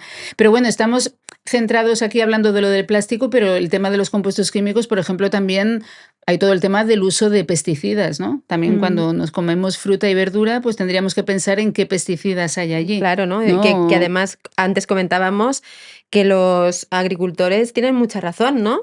Porque les prohíben el hecho de algunos pesticidas y luego compramos fuera Fuera, con... donde tienen legislaciones más lights, e importamos esos alimentos que aquí no se puede utilizar esos pesticidas, pero los traemos de fuera ya contaminados. Vamos a hablar de una cosa que también me gusta mucho, que es el greenwashing. ¿Qué es el greenwashing, Ethel? Pues el greenwashing es este concepto que hay en la sociedad actual de querer quedar bien, ¿no? Ujú. Que digo yo. Entonces, el greenwashing es decir que tú estás haciendo cosas por ser más sostenible, por trabajar en una economía circular, que no generemos tantos residuos y que seamos capaces de reciclarlo, pero que a la hora de la verdad es mucho bla bla y poca realidad. Yo, claro, tengo que hablar de cosmética porque es donde la toco más, ¿no? Pero, por ejemplo, ¿no? Te encuentras que tienes pues un producto que va en un tarro de cristal y que, pues bueno, ahora se ha puesto de moda, vamos a hacer un refill y entonces le ponen una cazueleta de plástico para que tú puedas tener tu cristal en tu casa y tienes esa cazueleta de plástico que es lo que además luego reciclas y que hay que saber si eso se recicla y vuelve a volver o cogemos un nuevo envase de nuevo, creamos un Exacto. nuevo de... ¿Esto cómo tú lo ves? Bueno, es un poco lo que comentamos, ¿no? Que tú quedas como que estoy reciclando, pero no estás solucionando el problema. Estás solucionando una parte pequeña de todo el ciclo de vida que supone, ¿no? O sea, el reciclaje se puso como concepto de que los residuos que yo genero, pues voy a intentar minimizar y poder reutilizar y reciclarlos. No para que ahora generemos millones y millones de residuos, porque como los voy a reciclar, el plástico, por ejemplo, a día de hoy, datos a nivel mundial, porque claro, esto también es una contaminación que afecta a nivel mundial. De nada sirve que tengamos mucho control de contaminación por plásticos en España si en Francia, Alemania, Rusia o Estados Unidos no la tienen, porque la contaminación nos va a llegar también. Los datos son que tanto hablamos de economía circular, seguimos viviendo en un mundo de economía totalmente lineal. Solo menos del 10% del plástico que se fabrica se recicla. Entonces, está claro que eso no es la solución. Entonces, si tú reciclas una parte, estás ayudando a eso, pero termina de valorar qué es lo que pasa con los compuestos tóxicos que tiene ese plástico que tú vas a reciclar. Cuando lo reciclas, ¿qué pasa con los compuestos químicos? ¿Se liberan y contaminan? ¿Tienes que añadirle nuevos compuestos químicos para darle las propiedades que necesitas al nuevo material que vas a utilizar, con lo cual aún lo estás contaminando más? O sea, Es que se complica la cosa, ¿no? sí, Es una de las cosas, yo soy una gran defensora de, por ejemplo, ¿no? De la utilización del vidrio, del cristal, todo esto, porque no es un material que sea persistente. Es decir, o sea, primero que se puede reciclar absolutamente el 100% y con el tiempo podría llegar a eliminarse, ¿no? Entonces, el hecho de decir, jolín, tienes un material que tú lo puedes reciclar al 100%, ¿por qué meterle una cazueleta ya, para lo que decías tú, sí. quedar bien? Sí, sí. Bueno, pues porque queda bien, porque, digamos, ahora está de moda entre, sobre todo la gente joven, y me parece muy bien, de que tenemos un solo planeta que hay que cuidar, Claro. evidentemente. Pues si tú pones la etiqueta de que yo reciclo, de que yo soy sostenible, vas a tener más ventas. Y en el fondo, pues cuando se hace el greenwashing, lo que te demuestran es que les importa tres pepinos el medio ambiente, lo que les importa es aumentar sus ventas, Sus ¿no? ventas. Y yo me quedo con una cosa que has dicho. Cuando tú coges ese material, ese plástico, lo llevas a reciclar para luego darle esa nueva forma, es posible que le tengas que dar otra vez una serie de plastificantes u Exacto, otros, sí. por lo tanto aumentas la toxicidad de ese producto. O sea, ese material, que ese plástico nuevo está en contacto con el agua, con una crema, con un producto que me voy a comer, eso Estará más contaminado. estará Mira, más esto contaminado y me sí, pasa. sí. Y el problema también en la economía circular, nosotros siempre estamos hablando de que estamos a favor de la economía circular, evidentemente, pero que sea limpia. Porque en la economía circular nadie tiene en cuenta qué pasa con estos compuestos tóxicos. ¿Qué pasa? Hay estudios de otros investigadores que han hecho que, por ejemplo, tú para hacer un juguete, tienes una limitación de uso de ciertos compuestos porque, claro, el niño se lo lleva a la boca y no puedes poner según qué compuestos que se saben que son tóxicos. ¿Qué pasa? Cuando tú haces juguetes con plástico reciclado, tú coges plástico que ha sido utilizado para otra aplicación en la que sí que se han añadido esos compuestos. Entonces, cuando tú reciclas el plástico, el juguete hecho con plástico reciclado lleva esos compuestos que no deberían estar allí y que el niño los va a chupar y le van a llegar. Por ejemplo, nosotros ahora estamos haciendo un estudio en nuestro grupo de investigación sobre el impacto de utilizar neumáticos reciclados para el caucho de los parques infantiles, ¿no? Donde juegan nuestros niños. Claro, los compuestos químicos que se utilizan para hacer un neumático, la legislación o la regulación no está pensada para que un niño se estire y se tire días allí chupándose las manos. Y, claro, está pensado para una rueda que circule por las carreteras, ¿no? Entonces, cuando tú luego, hay compuestos que sí que están permitidos, que cuando tú luego los llevas para hacer el parque, estás haciendo esa transferencia de esos compuestos que pueden llegar a ser nocivos para según qué tipo de aplicación. No, es que me encanta, ¿eh? O sea, claro, cuando en el tema del reciclaje yo no voy a reciclar, yo voy a hacer caña de azúcar. Pero Sara, por favor, así le damos una nueva vida al producto. Entonces, me encanta porque me estoy sintiendo que alguien me da la razón. Bueno, yo siempre digo, no es que esté en contra No, claro, del yo tampoco, reciclaje, pero sé que mi pero producto está en contacto con, prefiero utilizar caña de azúcar y que ese plástico se recicle para otro uso, no para este. exacto. Ujú. De todas formas, un poco ahora hay mucho la tendencia, el plástico es el malo de la película, pues vamos a utilizar en base de cartón. Ojo, porque Claro, si todo lo que hacemos de plástico lo hiciéramos ahora de papel, no quedaría ni un solo bosque en nuestro planeta. O sea, exactamente. entonces el problema también es la sociedad de consumo en la que vivimos. Sí, que hay Entonces hay que que hacer parar. un cambio mental en ese sentido. Sí, esto es algo que tenemos que empezar, este concepto de consumo tan heavy tiene que cambiar, si no, no vamos a poder hacer Sí. nada.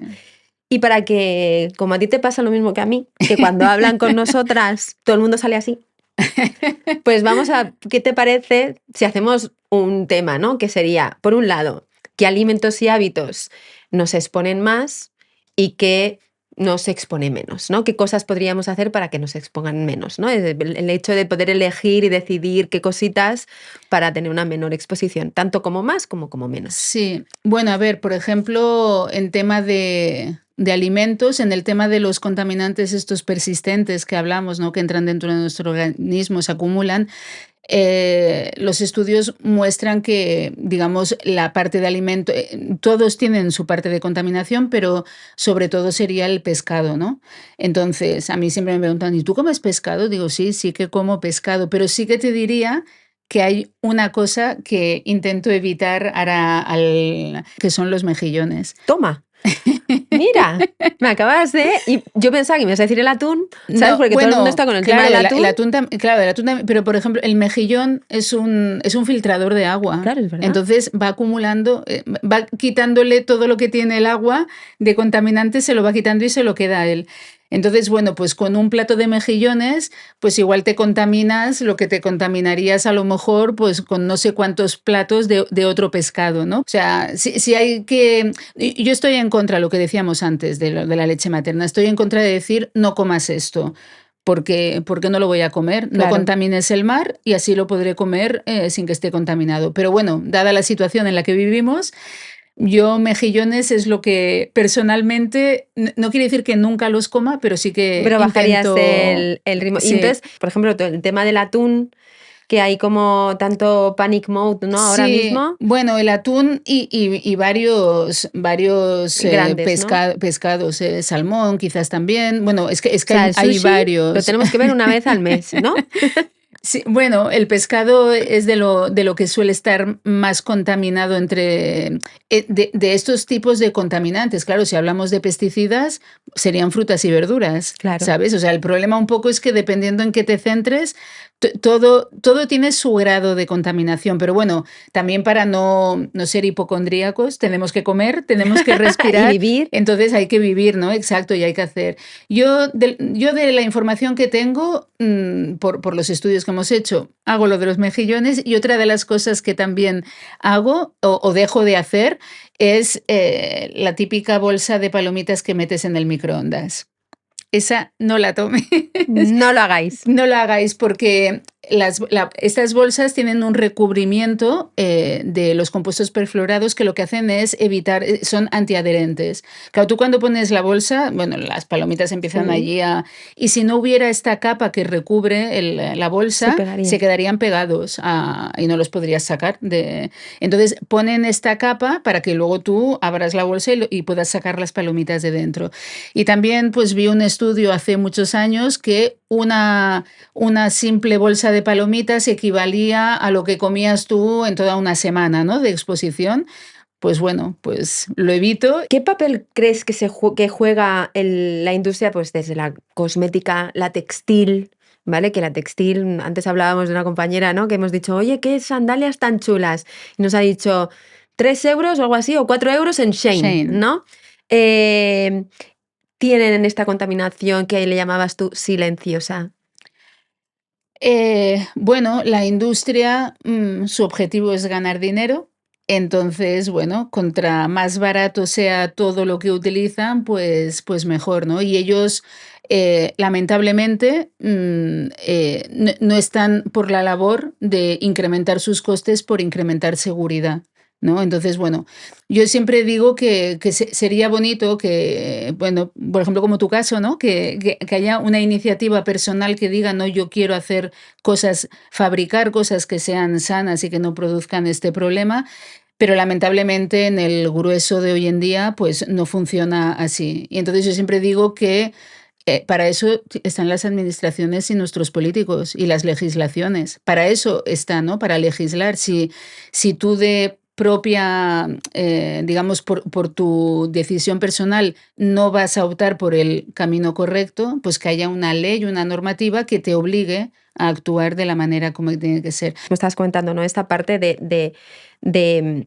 las personas, ¿no? Cómo no tenemos la conciencia de escoger. ¿Tú te has encontrado con gente que te diga, uy, Ethel, no me cuentes esto, ¿cómo puedes decir que esto no es sano?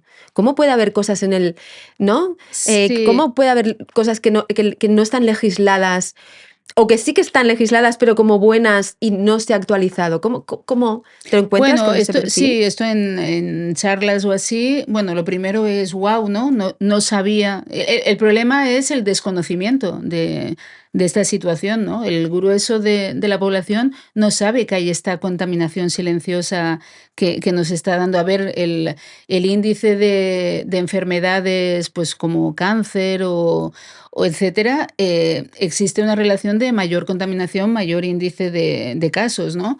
Entonces, mucha gente no es consciente de esto. Entonces, bueno, cuando das la charla, lo primero es la sorpresa de no sabía y luego de decirte, hombre, pero si esto se sabe que es tóxico, ¿por qué me venden, no? ¿Por qué me venden el envase con bisfenol A si se sabe que el bisfenol A es tóxico?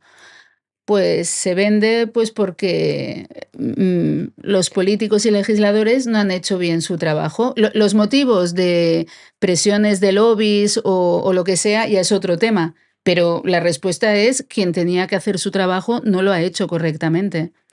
Antes lo hablábamos, que comentábamos el tema de que tú ahora le dedicas un espacio a divulgar, a hablar de esto, ¿no? Porque en ese mundo de la divulgación, desgraciadamente, se mueve mucha gente en la cual, pues tanto creadores de contenido, farmacéuticos, periodistas, que les ponen un micro así tan bonito como este, o uno de estos de solapa o de hablar así, y se sienten con un conocimiento acotado y en algunas veces incluso nulo, con potestad de hablar e incluso de desacreditaros.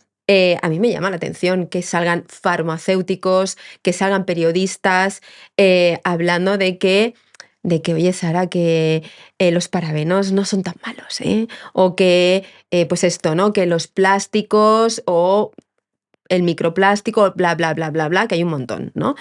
¿Cuánto crees que ejerce, que el mundo lobista impacta en que todos tus estudios, los tuyos y otros muchos colegas, acaben en un cajón? ¿Crees que el lobby hace fuerza? ¿Tú has sentido, puede ser no el lobby, pero puede ser otras cosas de, oye, Ethel, muy bien, pero esto hasta aquí? Yo realmente no he sentido, sí que he sentido control en algún estudio. Por ejemplo, nosotros publicamos hace unos años un estudio en el que demostrábamos que de las bebidas que bebemos, las bebidas azucaradas tenían 10 veces más niveles de plastificantes que las no azucaradas. Recuerdo que cuando lo publicamos, sacamos la nota de prensa y los medios de comunicación se hicieron eco. Recibí llamadas de asociaciones, de refrescos, bueno, asociaciones que yo ni sabía que existían, pero que me llamaron un poco y llamaban un poco como a preguntarte, oye, ¿de dónde sacas esto? Pero es lo que te digo, yo explicándoles luego el estudio que habíamos hecho, un estudio que está basado en ciencia y real, sin invención de ningún dato, pues tampoco pudieron decir nada. Lo lamentable quizás en esta situación es que yo les propuse digamos, oye, hay el problema este con el azúcar. ¿Queréis que veamos en la producto y refinamiento de azúcar para que podamos llegar a identificar dónde está el punto de contaminación? Y entonces ahí se paró todo. No, claro, porque no les, o sea, ellos no les interesa que no hables, que Claro, no vaya más. Claro, pero yo pienso, ¿no te interesa que te ayude a solucionarlo? No. Exacto, no. Y con todo esto que estamos viendo, ¿cómo ves el mundo de aquí 20 años? Pues, si seguimos como seguimos, lo veo, pues lo veo mucho peor que como está ahora, evidentemente mucho más contaminado. Y un poco lo que te comentaba, por todo ya no es el bisfenol A, o el concepto es que tenemos que cambiar la sociedad de consumo en la que vivimos, ¿no? Tenemos que cambiar este chip de cada vez comprar más. O sea, yo, por ejemplo, en el tema de ropa que decías, ¿no? Eh, Ahora te compras una camiseta y te dura 4 días porque es que aparte es de mala calidad y quieres comprar una de buena calidad y a veces hasta te cuesta encontrarle, ¿no? Yo creo que tendríamos que cambiar el hábito ahora, pues digamos, pues que lo bueno fuera, me compro una prenda buena. Claro. ¿Sabes? Y no me compro 5 malas.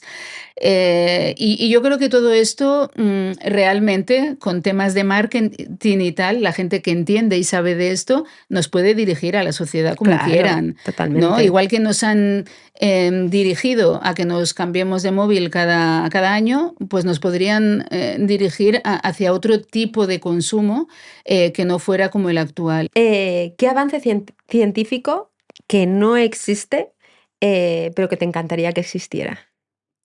Bueno, aquí, si me permites, ya dejo el lado de la química Aquí ambiental. sale Ethel. Sí.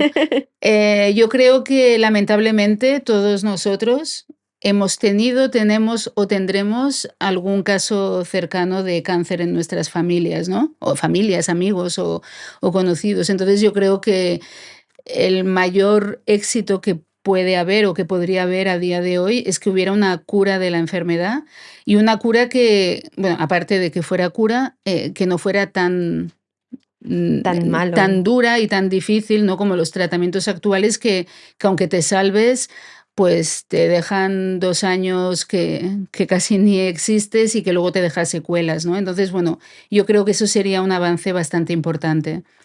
Y, y con todo esto que estamos hablando, ¿no? De pues tanto esto porque tiene que ver también con el cáncer, la exposición, el medio ambiente y demás. ¿Qué es la cosa más incoherente que estamos haciendo como sociedad? Pues, mirar para otro lado.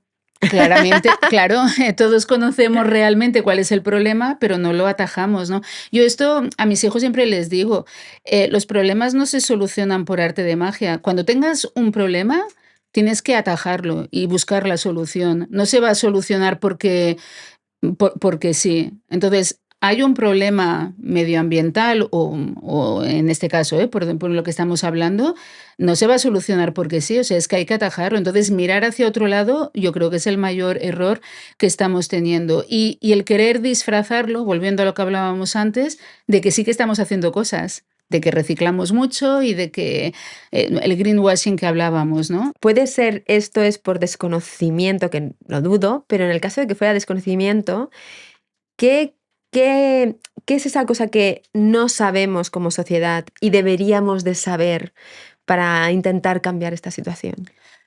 Bueno, yo creo que quizás con la pandemia la sociedad aprendió un poco el concepto de One Health, ¿no? O sea, la salud del planeta tarde o temprano va a afectar a la salud humana, ¿no? Está todo relacionado. Entonces, si la gente aún no lo sabe, tendría que saberlo. No, porque es cierto, es una realidad, ¿no? Entonces, todo el daño que hacemos al planeta, aunque tú no seas ecologista, ¿no? Y que te importe tres pepinos si el mar está contaminado, si las especies continúan o no, aunque te dé igual, solo por egoísmo deberías entender que eso tarde o temprano te va a repercutir a ti también. Sí, pero desgraciadamente yo incluso creo que se nos ha olvidado el 2020. ¿Tú lo ves así? Sí, es verdad. Tenemos la capacidad de, de las cosas malas borrarlas rápidamente. Es una pena, pero yo creo que después hubo un momento como que muy fervente y ahora se nos ha vuelto a olvidar que eso, que es una sola casa y que no tenemos un sitio donde ir. Tenemos que Exacto, cuidar hay donde que estamos. cuidarlo. Bueno, voy a hacer un pequeño juego contigo que estoy a enseñar unas fotos de objetos, diarios y demás. Y la idea es que tú me digas qué hay detrás, qué compuesto, qué acción supone, ¿no? En nuestra vida y en nuestra salud, ¿no? Aquí te voy a enseñar, luego las pondremos aquí para que ellos sepan, pero una La sartén, sartén. ¿no? Que esto, ¿qué es aquí? ¿Qué nos preocupa de la sartén? Bueno, el problema es que un poco volvemos a lo de siempre. Lo que nos facilita la vida, por otro lado, nos la puede perjudicar, ¿no? Por ejemplo, la sartén de teflón, antideslizante, maravillosa, no se te pega, pero es que esos compuestos que hacen que sea antideslizante son estos compuestos perfluorados que son Sí, muy ¿no? Los tóxicos. PFOAs, ¿no? Exacto, PFOA y PFOS, sí. ¿No? Aquí Comida comida procesada. procesada. Bueno, la comida procesada, aquí, por ejemplo, pues bueno, tienes las palomitas en un material plástico, pues ya el plástico ya de por sí ya te lo va a contaminar. Hay estudios también que muestran que la comida procesada está más contaminada, que hay estudios que muestran que es mucho más sano alimentarse de comida que no sea tan procesada. Juguetes de niños. Ah, esto ha Lo que salido. comentábamos, el juguete ya de por sí, pues material plástico, juguetes que se llevan a la boca, que chupan, pues los compuestos que lleve ese material, el niño los va a chupar y los va a ingerir. Y si encima está hecho con material reciclado, pues aún mayor problema. Una botella Botella. de plástico Sí, con aquí agua. bueno, aquí hay el problema de los compuestos químicos que lleva la botella, que entonces se liberan y contaminan el agua, y luego el problema de los microplásticos, ¿no? Esta botella también se va liberando pequeños fragmentos de microplásticos que te lo vas a beber. Pero si quieres comento un poco rápidamente lo que hemos hablado en el desayuno. Hicimos un estudio comparando niveles de agua de botella con niveles de agua de grifo y los niveles en el agua de grifo eran superiores de plastificantes. Y eso es porque el camino desde la estación potabilizadora hasta el grifo de tu casa está hecho de cañerías de PVC, que es plástico. Entonces, es importante en el tema del plástico, que es que estamos rodeados de plástico aunque no nos demos cuenta. La botella de plástico, el problema que tiene es que aparte generas un residuo. Este residuo va a ir al medio ambiente, va a parar al mar, se va a contaminar el pescado que luego tú también te lo vas a comer. Y una duda, esa botella de agua que yo he abierto, que en un pleno mes de agosto la dejo en el coche a 45 grados y está 3 o 4 días porque lo he aparcado delante de casa y entonces la cojo y me bebo el agua, ¿eso qué? Pues lo que hablábamos del microondas, lo que se haya podido liberar de la botella será mayor que si la tuvieras sacada de la nevera, Así que es mejor que no. que no. O la que, lo típico, ¿no? Tengo una botella de plástico y la estoy reutilizando constantemente. Hay mucha gente que lo hace, pues así genero menos residuos, pero lo que hay que tener en cuenta es que esa botella de plástico ha sido fabricada, pensada para un solo uso. Entonces, cuando la reutilizas también hay ese problema. Mm. Aquí es un perfume genérico. Claro, los perfumes también tienen compuestos orgánicos volátiles también que también te pueden contaminar. Los tatuajes. Los tatuajes, aquí hay el problema sobre todo de los metales pesados, ¿no? Estas tintas que se utilizan para el tatuaje contienen metales pesados que algunos de ellos son tóxicos y claro, en este caso es que te lo estás entrando dentro de tu organismo, ¿no? Aquí te he puesto una camiseta de un niño, pero recordemos ese momento que llega una bolsa y abres y notas un olor muy característico. Es ese momento.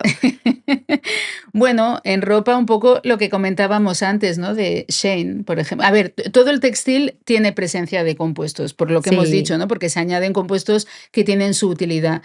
¿Cuál es el problema? Que cuando se utilizan materiales de partida de menos calidad, necesitas añadir más compuestos para darle las propiedades que quieres. Hay estudios que muestran que hay mayor niveles de contaminantes en la ropa de Shein, por decir ahora, que no en otras. Del fast fashion, ¿no? Exacto. Entonces, bueno, esos compuestos van a estar en contacto con tu piel y parte por contacto dérmico van a llegar también a tu organismo. Aquí crema solar. Una crema solar. Claro, bueno, aquí tenemos el tema de los filtros solares, de los parabenos, que también están catalogados como disruptores endocrinos. Claro, aquí hay el dilema un poco, ¿no? Te dicen, bueno, me tengo que poner crema solar para evitar el cáncer de posibles cáncer de piel, ¿no? La exposición al sol que es tan mala. Pero lo que decimos, no tengo por qué dejar de protegerme, pero quiero protegerme de una manera más segura. Y más existen alternativas, ¿no? Como el dióxido de titanio o el óxido de zinc, o sea, y otros que hay. Nuestro amigo el tupper. Pues igual, solo a temperatura ambiente ya te va a liberar parte de los tóxicos al alimento que pongas dentro, pero si encima le sometes a temperatura, pues la liberación será mucho mayor. Pudiendo utilizar materiales de vidrio, pues sería aconsejable. Y dos típicas preguntas. ¿Y si mi tupper pone que lo puedo meter en el microondas? No, claro, por poder, claro que puedes. No, quiero decir, el tupper te va a decir que lo puedes poner en el microondas, que no se te va a estropear. Por eso te dicen que lo puedes poner en el microondas, pero no han evaluado lo que pasa con los compuestos químicos. Y la siguiente pregunta, un producto que me viene súper bien envasado, que solamente tengo que levantar una esquinita para calentarlo, ¿qué? Pues igual. Esto precisamente en el estudio que hicimos de la alimentación, sí que cogimos también lo típico, ¿no? La tortilla de patatas que te viene ya lista en el mismo envase para calentarlo. Y calculamos la contaminación que tenía la tortilla de patatas o el puré o lo que fue, o la bolsa de verduras que pones en el microondas para que te salga. Exacto. Pues lo analizamos antes de ponerlo en el microondas y después. Entonces los niveles de tóxicos pues subían de entre 10 o 50 veces más después de haberlo cocinado en el microondas. En el microondas. Qué fuerte, ¿eh? Me impresiona. Gracias por esta parte, porque yo creo que a mucha gente le ayuda, porque son típicas cosas que vemos y que utilizamos cotidianamente y que nos ayudan, ¿no? Ahora ya estamos entrando en la recta final y hay un momento que os pedimos a todos a todas, que miréis vuestra agenda. Reviséis así un momentito, porque me gustaría que me dijeras 1, 2 mujeres, puede ser una, o 3, que hay veces que me han dado 3 nombres, de mujer o mujeres que crees que merecen estar aquí para contar su historia Y además que me digas qué le preguntarías o Dirías. les preguntarías. Bueno, yo te diría una persona que es Gema Gómez, que es diseñadora, que vive en Madrid. Ella es diseñadora, estuvo formándose durante 6 años en París, luego regresó y empezó a trabajar en el sector de la moda, que era lo que le gustaba, en empresa textil. Y allí descubrió que era todo cómo se fabricaba en las fábricas de manera poco sostenible y segura, y ya no solo a nivel de sostenibilidad y de medio ambiente, sino a nivel también de condiciones de los trabajadores, Claro. ¿no? Y entonces eso le hizo cambiar el chip, decir, yo no puedo dedicarme a esto, yo no quiero seguir trabajando en esto, aunque la moda es mi pasión, ¿no? Entonces tuvo la valentía de, teniendo su puesto de trabajo que le daba pues una vida sencilla y que tenía su carrera dirigida en este sentido, cortar y creó en el año 2011, creo que fue, creó Slow Fashion Next, que es, digamos, todo lo contrario al fast fashion. Entonces, ella lo que hace desde el 2011 asesora a todos estos nuevos diseñadores o emprendedores del sector textil que quieren trabajar de una manera más segura y más sostenible. Da clases, da cursos, explica cuál es el problema, cuáles son los problemas que existen hoy en día en el sector textil y bueno, hace networking, organiza jornadas en la que junta a todo este grupo de gente que quiere hacer este trabajo de una manera más sostenible. Yo admiro que haya tenido la valentía en su día de romper lo fácil e irse hacia un camino que me consta que le ha sido más difícil, Segurísimo. pero a nivel personal más satisfactorio. Entonces, quizás la pregunta que yo le diría, bueno, habría dos preguntas. Una más a nivel personal, que le preguntaría si le ha valido la pena, ¿no? Ahora pasados los años, si cree que ha valido la pena. Y la siguiente ya más, cómo ve ella el sector textil en las siguientes décadas, ¿no? Hacia dónde evolucionamos. Pues te cogemos el testigo, la invitaremos, estará aquí y le haré estas preguntas. Y bueno, ahora ya sí que entramos en el último bloque, que son preguntas rápidas, ¿vale? Una mujer que te inspire. A nivel profesional, hablando, ¿Sí? sería Rachel Carlson, que fue una bióloga marina americana que escribió el libro en el año 62 ya de Primavera Silenciosa. Fue como el inicio de lo que se conoce hoy en día como el ecologismo, porque fue la primera en dar visibilidad que el uso de pesticidas como el DDT estaban afectando al medio ambiente, ¿no? Y ya no solo porque en esos años, siendo mujer investigadora, pero aparte tuvo lo que se nos pide hoy, ¿no? Divulgación hacia la sociedad. Claro. Con este libro dio a conocer a todo el mundo la problemática y luego también forzó el que se creara la Agencia de Protección Medioambiental en Estados Unidos. Muy bien. Y ahora una de todo lo contrario. De todo lo contrario, pues te diría las falsas feministas que vemos hoy en día. Realmente me pone nerviosa, no me gusta. Te No me entristece. gusta, me entristece porque no hacen un flaco favor realmente a las mujeres. Un documental que toda persona debería de ver. Pues aquí te diría un documental que se llama Shoah, que Shoah es holocausto en hebreo. Yo creo que ya quedan pocos supervivientes de esa tremenda tragedia humana que hubo en nuestra historia no tan, bueno, bastante reciente, en nuestra historia reciente, y creo que todos deberíamos verla para saber realmente lo que pasó. Hoy en día que se tergiversa tanto la historia del pasado para que todo el mundo supiera de verdad lo que pasó y que nunca más volviera a pasar, y sobre todo porque es un documental que única y exclusivamente son testimonios de sobrevivientes, de ex agentes nazis y de testigos del momento. O sea, que es real, no es lo que yo pienso, lo que yo imagino, no, es los testimonios reales. ¿Qué cambiarías del mundo si tuvieras solo 10 minutos, pero de poder absoluto? Bueno, a ver, claro, poder absoluto te diría de hacer un planeta libre de contaminación total, ¿no? Claro.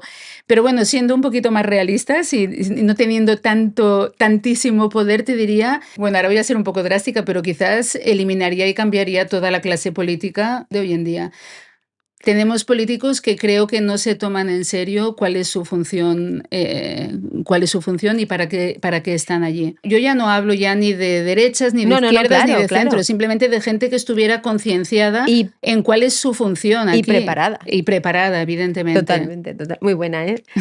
¿Qué pregunta no tiene respuesta, pero te obsesiona? No, no es que me obsesione, pero sí que me tiene muy curiosa y quizás es algo que alguien dirá: "Uy, está siendo científica, ¿cómo dice esto?", ¿no? Pues el realmente tener la certeza, yo soy creyente, pero el tener la certeza de que haya otro mundo. Sí, Sobre todo, yo perdí a un hermano muy joven y y me encantaría poder tener la certeza de que él está en en el otra cielo, parte, ¿no? en el cielo o O en lo donde que sea, sea, ¿no? en Para lo que cada uno, sea, ¿no? ¿no? Y que algún día me voy a volver a reencontrar con Ay, qué él. chulo, me parece precioso. ¿Cuál es la parte más bonita de ser científica? La parte más bonita es que no existe monotonía en tu trabajo. Cada día es una experiencia nueva y cada día estás aprendiendo cosas nuevas. Aprendes cosas nuevas, estás en constante aprendizaje y en constante variedad de lo que haces en tu día a día. ¿Y cuál es la fea? La fea que el camino para ser científico es muy largo y lo que comentábamos, ¿no? Es muy duro poder tener una estabilidad, tener la certeza de que puedes dedicarte a esto. Entonces, claro, el camino es muy largo. Una vez que lo consigues, tiene la parte bonita, pero el camino es verdad que es duro y difícil. ¿Ha habido algún descubrimiento que te ha hecho llorar, emocionarte? Te voy a hablar de un descubrimiento que a mí no me hizo llorar porque yo todavía no había nacido, pero que a día de hoy a mí me salva la vida, que es el descubrimiento de la insulina. Yo soy diabética y yo siempre pienso que si hubiera nacido, pues, no sé, 50 años antes o 60 años antes, pues no estaría aquí. Entonces, un descubrimiento tan simple como el de la insulina, a día de hoy salva millones de vidas. Si no fueras científica, ¿qué serías? Pues, ¿volvería a ser científica? No, no, pero sí que te diría que con todo el trabajo de intentar hacer divulgación, sí que he entrado en contacto con muchos periodistas y encuentro que periodista es también un trabajo en el que, bueno, dependiendo, ¿no?, en lo que te dediques, pero que sí que aprendes cantidad de cosas, de temas muy variados, ¿no? Y a lo mejor al cabo de 5 minutos se van a hablar de un tema totalmente diferente y aprenden de otra cosa, ¿no? Entonces, en el sentido de aprendizaje diario, creo que los periodistas, también es una profesión interesante. ¿Qué creencia, deseo, valor no se compra con dinero? No se compra con dinero ni la salud ni el amor. Una frase que defina tu manera de ver la vida. Vive y deja vivir. Una causa que siempre te va a movilizar. Pues cualquier causa que sea injusta, o sea, la injusticia, es algo que no me gusta. Mi padre me transmitió un sentido de la justicia muy fuerte y cuando veo algo que no es injusto, sea del calibre que sea, me pone bastante nerviosa. Si tuvieras un megáfono ahora mismo para dar un solo mensaje al mundo, ¿qué dirías? Pues no le hagas al prójimo lo que no te gustaría que te hicieran a ti. Pues hasta aquí, Ethel. Millones de gracias. Ha sido un placer. Yo me hubiera pasado horas hablando contigo porque es apasionante y seguro que nos hemos dejado millones de temas, Sí, pero ha sido un placer. bueno, Eh, muchas gracias a ti también, porque también ha sido un placer para mí, ha sido una conversación muy distendida y bueno, gracias también por dar voz al trabajo que hacemos, ¿no? Muchísimas gracias. Y bueno, a los demás ya habéis visto que es espectacular. Hemos tratado un montón de temas, entre ellos uno que yo creo que es muy importante, que es, pues bueno, ¿no? La concienciación de que los contaminantes están ahí y realmente impactan, aunque no sea hoy, en unos años nos van a impactar, ¿no? Entonces, nada, nos vemos en un tiempecito, intentamos que sea cada mes, pero ya veréis que la próxima también va a ser tan interesante como Ethel El Harrat. Así que muchas gracias.